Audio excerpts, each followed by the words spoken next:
क्या आपने कभी सोचा है कि महाभारत का सबसे चतुर और रहस्यमयी व्यक्ति, जिसने पूरे कौरव वंश को विनाश की आग में झोंक दिया, जब मृत्यु के द्वार पर खड़ा था, तब उसने द्रौपदी से क्या कहा होगा? क्या सच में शकुनी ने अपने जीवन का सबसे बड़ा रहस्य उसी क्षण स्वीकार किया था, जिस समय वो मृत्यु की शैया पर था? जिसने द्रौपदी के जीवन को तबाह कर दिया था, वो ही शकुनी अपने अंतिम क्षणों में द्रौपदी से क्यों मिलना चाहता था? और क्या उसकी एक बात सुनकर द्रौपदी कुछ पल के लिए मौन रह गई थी? जब शकुनी ने द्रौपदी से मिलने को कहा, तो पांडव क्यों गुस्सा हो गए? इसके पीछे क्या रहस्य था? इस पूरी कथा को जानने के लिए जुड़े रहिए हमारे साथ वीडियो के अंत तक।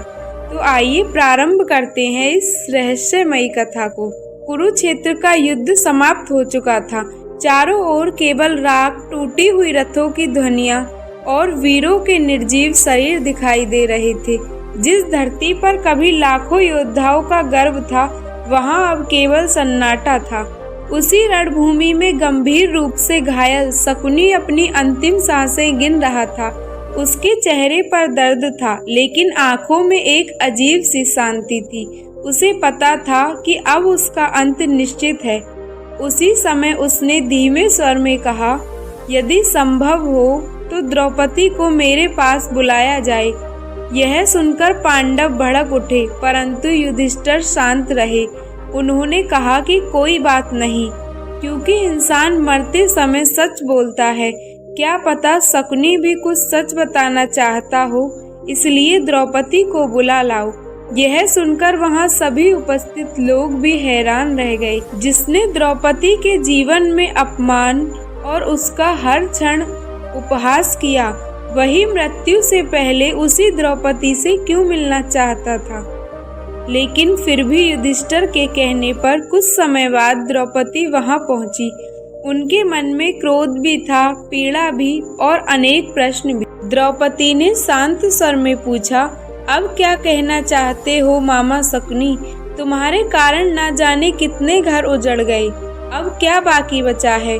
शकुनी कुछ क्षण मौन रहा, फिर बोला, द्रौपदी, लोग मुझे केवल खलनायक समझेंगे। वे कहेंगे कि मैंने लोभ और सत्ता के लिए महाभारत कराया, लेकिन कोई यह नहीं पूछेगा कि मैं ऐसा क्यों बना और मैंने महाभारत क्यों कराया। द्रौपदी उसकी ओर देखती रही। फिर शकुनी बोला, मैं जन्म से दुष्ट नहीं था, मैं भी एक राज्य का राजकुमार था। मेरा भी परिवार था, मेरा सम्मान था, मेरे अपने सपने थे। लेकिन जब मेरे परिवार के साथ अन्याय हुआ, जब अपमान और पीड़ा ने मेरे जीवन को घेर लिया, तब मेरे भीतर प्रतिशोध की आग जल उठी। उसी आग ने मुझे अंधा बना दिया। कुछ क्षण के लिए शकुनी की सांसें तेज हो गईं, लेकिन फिर भी वह बोला कि मैंने सोचा था कि केवल अपराधियों को दंड मिलेगा, लेकिन प्रतिशोध की आग कभी सीमा नहीं जानती। उसने निर्दोषों को भी जला दिया। द्रौपदी ने पूछा, तो क्या तुम्हें अपने कर्मों का पश्चाताप है? शकुनी ने धीमी मुस्कान के साथ उत्तर दिया, हाँ। आज समझ आया कि प्रतिशोध जीतकर भी मनुष्य हार जाता है। मैंने अपने शत्रुओं को तो गिरा दिया, लेकिन स्वयं भी उसी विनाश में डूब गया।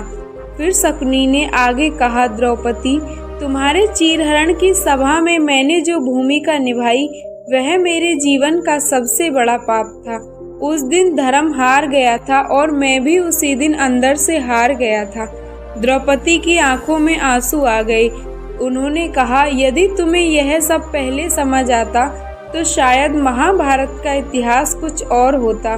शकुनी ने उत्तर दिया, मनुष्य जब क्रोध और बदले में अंधा हो जाता है, तब उसे सत्य दिखाई नहीं देता। और यह बात हकीकत है कि मनुष्य जब भी गुस्से में कोई फैसला लेता है, तो वह कभी भी अच्छा नहीं होता। लेकिन गुस्से और ईर्ष्या के समय उसे लगता है कि यह फैसला सिर्फ दूसरे का ही नुकसान करेगा, जबकि ऐसा नहीं होता। गुस्से और क्रोध में लिया गया फैसला हमेशा दोनों के लिए हानिकारक होता है। कुछ क्षण बाद उसने अंतिम बार कहा, द्रौपदी, यदि कभी कोई मेरे बारे में पूछे तो इतना कहना कि शकुनी जन्म से राक्षस नहीं था। उसके निर्णय गलत थे, उसके कर्म अधर्मपूर्ण थे और अंत में वही उसके कर्म उसके विनाश का कारण बने। इतना कहकर शकुनी ने अपनी आंखें बंद कर लीं। रणभूमि पर फिर वही सन्नाटा छा गया। द्रौपदी कुछ देर तक मौन खड़ी रही। उनके मन में क्रोध नहीं बल्कि कर्म और प्रतिशोध के परिणामों को लेकर गहरा विचार था। उस दिन द्रौपदी ने समझ लिया कि अन्याय का उत्तर न्याय से दिया जा सकता है, लेकिन प्रतिशोध की आग अंततः सब कुछ भस्म कर देती है। शकुनी ने अपना बदला पूरा तो किया, लेकिन उस बदले की आड़ में उसने अपने परिवार, अपना राज्य और अपने प्रिय भांजे और यहाँ तक कि स्वयं को भी खो दिया था। इस कथा का यही संदेश है कि प्रतिशोध कभी स्थायी विजय नहीं देता। अधर्म चाहे किसी भी कारण से किया जाए, उसका परिणाम अंततः विनाश ही होता है। इसलिए एक बात हमेशा ध्यान रखना कि अधर्म का उत्तर धर्म से भी दिया जा सकता है। जरूरी नहीं कि सामने वाले ने आपके साथ गलत किया है तो आप भी उसका उत्तर गलत ही दें। ऐसा जरूरी नहीं है। यदि आप चाहें तो अन्याय का उत्तर न्याय से भी दे सकते हैं। परिणाम आने में थोड़ी देर लगेगी, लेकिन परिणाम आपके हित में और अच्छे ही आएंगे।